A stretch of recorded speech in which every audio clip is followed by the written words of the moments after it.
Protestat që sajohen me autobus vuan gjithmonë nga sindroma iku furgoni. Tani vjen keq. Lutem tani. Këtë pra burimi është burim serioz. Po çe protestë e qytetit zgjasin protestën 3 javë. Nuk e dim, a do t'i kapin 3 orë. Kjo është drama. Drama ka kohë që ka filluar, për të vërtetës. Drama. Dhe në një moment të mund të themi, edhe mund të themi atë që tha Kthupi tani, që Berisha është kthyer në patëricë e Ramës. A kemi thënë ne shumë kohë përpara. Por nuk është kthyer patëricë e Ramës se do ai. Është kthyer patëricë e Ramës sepse kuotat e tij ka rënë për masa të tilla, ku uzurpimi që i ka bërë ai pushtetit po mban peng demokracinë, po mban peng opozitën. Dhe unë e shoh në këtë plan, dhe duke qenë që opozita është mbajtur peng i Sali Berishës që është dështim total në kampin opozitar, automatikisht ai me dashje pa dashje në atë, jo në egon e tija, po me përpjekjet e tija për të mbjetuar dhunshëm në krye të opozitës, normal që është bërë mbështetje për Ramën.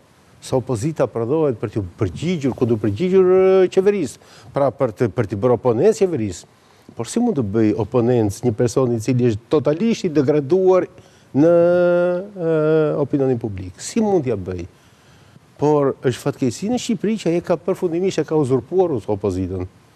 Dhe tani po ndodhemi në një fenomen i cili na shpjen konkluzionin që kemi bërë në 2 vjet përpara, që kur e mori Sali Berisha drejtimin e Partisë Demokratike, dhe thamë që shkaku kryesor i dështimit të opozitës shqiptare quhet Sali Berisha dhe ky do ta shpjerë Partinë Demokratike në shkatrim.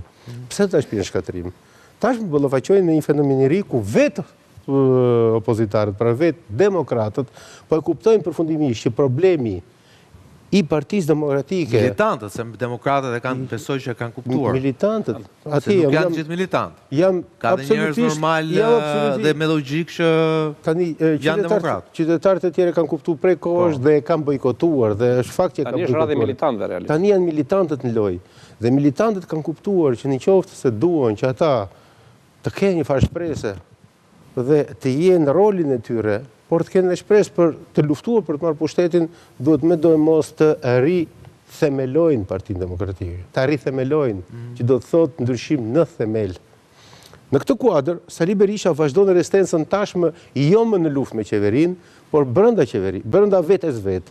Dhe jo shumë kohë përpara, por kur Saliani doli në tregun mediatik dhe në tregun politik me pretendimet e tija, Meli u ngritit një tezë që thanë që në kulmin e luftës, që jemi në kulmin e luftës kundër qeverisë, në kulmin e luftës kundër qeverisë, qeveria na futi rrotat dhe na nxori Salianin. Dhe ngritën tezën që sot në këtë moment që flasim, prioriteti jonë nuk është reformatimi, nuk është rithemelimi, nuk është as analiza.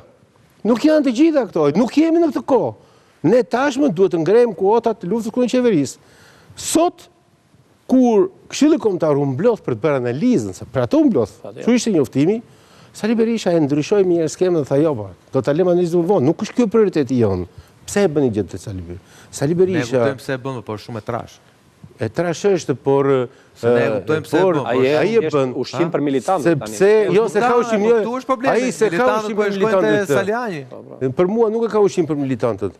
Ai ka tani që i kundërpërgjigjen Salianit me përjashtim është dëm në politikë, dhe e di mirë se është politikan i madh. Ai atëherë ndërton një skemë që ta tërheqë militantin drejt betejës. Prandaj thashë shqum. Dhe në këtë kuadër ai tenton të sfumojë lëvizjen e Salianit dhe pastaj të ketë në kuadër të kësaj lëvizje që ai po bën argumenta për të goditur të gjithë ata që po lëvizin me Salianin dhe që kërkojnë, tashmë kërkojnë kohën e Saliut atë. Kokën e Saliut kërkojnë tani. Nuk e thonë, po kërkojnë thonë. Jo, militantët e thonë. E thonë. Salla e ka thonë. Nuk artikulon Saliani.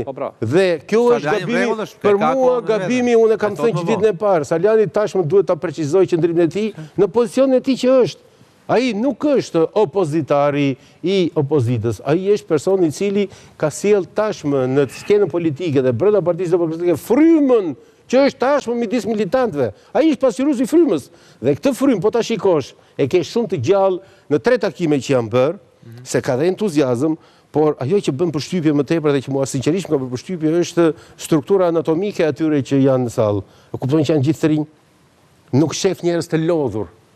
janë të gjithë të cilët transmetojnë një shpresë nga kjo lëvizje, por dhe mosha e tyre është moshë shumë optimale për të bërë lëvizje dhe për të bërë reformim. Rezart, Zoti Berisha e thash, sot në drek vendosi vinë e kuqe, tha der këtu, mbasaj vihet kuqe, tha ti në fatin tënd personal. Pra, në farë mënyrë i tha ti do ikesh nga Partia Demokratike. Ndërkohë, sot pas dite, nuk besoj që ka lidhje me reagimin e Saliani, se doktori nuk tremet nga fjalët. Po doktori tremet nga shifrat. Fakti që Saliani po bën një foltore në veri, etj, çfarë bëri doktorin të tërhiqet? Pra, u trem nga Saliani, pse tremet nga Saliani? Ose tremet nga Saliani, si e mendon ti? Nuk mendoj që është ky shkaku. Mendoj që doktori mbasi ka parë mbledhjen e Këshillit Kombëtar, ka marrë garanci që paktën atë strukturë të partisë e kontrollon. Ka patur dhe lëvizje, aty ka patur 2-3 vete që kanë lënë për shemb proteste. 2-3 janë fishek zjarre që nuk sillin gjë. Don çështja është nëse ajo strukturës, sepse po të marrësh parasysh, të kesh parasysh statutin e Partisë Demokratike, ajo struktura që mund ndryshoj statutin. Dhe ajo struktura që është struktura ndërmjetme që kontrollon Kuvendin Kombëtar, mes kongreseve, po. Ajo është struktura që drejton Partinë Demokratike. Vendos kryesinë e partisë. Mund të ndryshojë dhe rregullat e lojës me atë. Dhe nëse kontrollon atë strukturë, ti kontrollon teknikisht gjithë partinë. Kontrollon. Zoti Berisha ka parë pjesëmarrjen e Këshillit Kombëtar, sepse ka pas vetëm një mënyrë për të demonstruar forcën e Këshillit Kombëtar, që ishte pjesëmarrja. Ti mund të provoje se sa mbështetës tut nuk do të merrnin pjesë në Këshillin Kombëtar, se aty nuk do lejoj debat kjo dije kështu pa nisur mbledhje akoma. Kështu që për sa kohë ka garantuar që ka shumicën absolute të Këshillit Kombëtar, është i qetë dhe nuk ka nevojë ta vazhdojmë betejën me Saliani. E vëmë kohë të bëjmë mbledhje Këshillit Kombëtar. Ju mendoni që sot ai në farë mënyrë pra kërcënoi, por me fjalë dhe me vepra pastaj e mori garancinë që kontrollon Këshillin Kombëtar.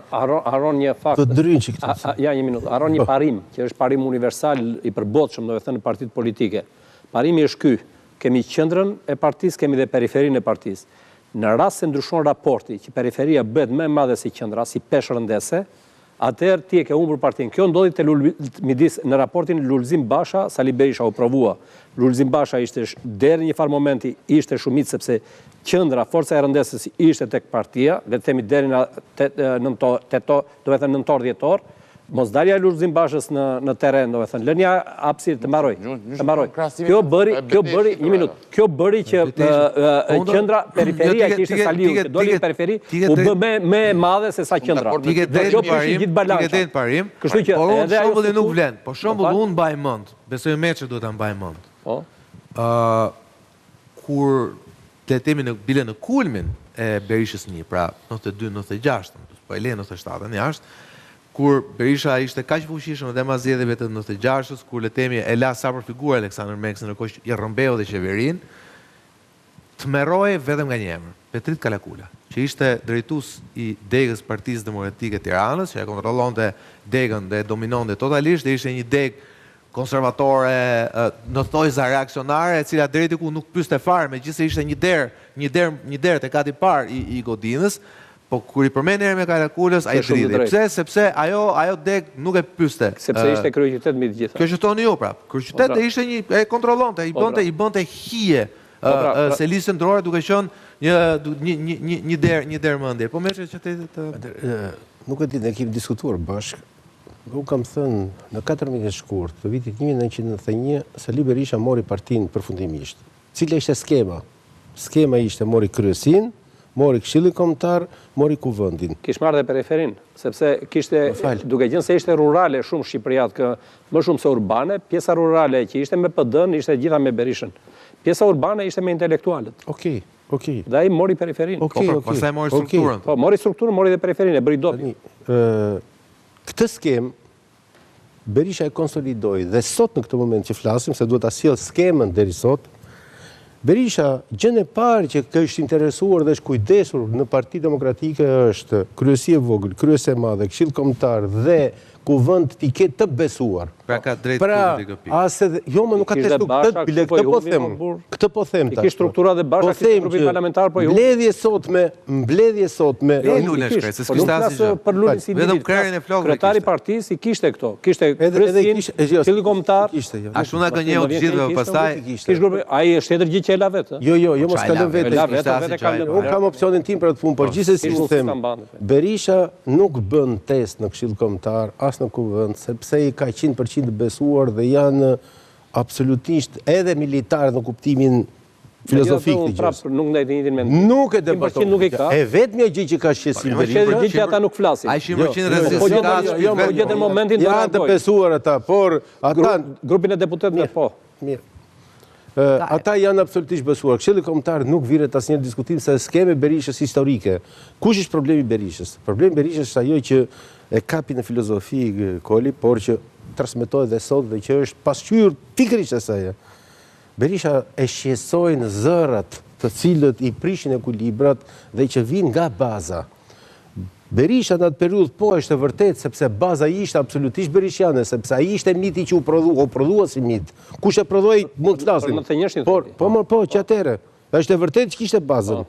Por sot baza po lëviz sepse Saliani nuk po punon me strukturën, po punon me bazën.